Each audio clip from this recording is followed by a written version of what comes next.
Traffickers are no longer sticking to the traditional way of mailing illicit substances inside of envelopes or inside of packages that are being mailed in and out of the country. According to Deputy Head of Canu, Leslie Ramlal, a new form of smuggling drugs is sending small amounts by placing them underneath stamps attached to the mails and packages. So you have the envelope, and then you place the stamp on the envelope.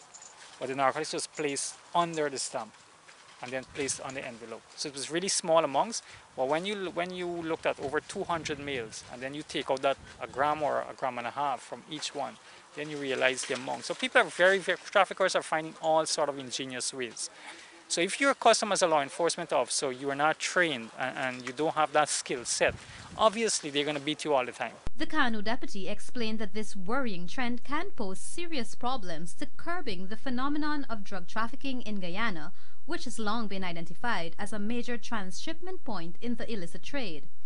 According to Ramlal, the only sure way of law enforcement officials to be on the ball in terms of intercepting such substances that have been concealed in various ingenious ways is to have continuous training both locally and internationally. They're now moving away from the mails, of putting it in the mails, to where being so creative of under the stamp. So that tells you how creative and how they're thinking and finding all sort of ways and means of beating law enforcement.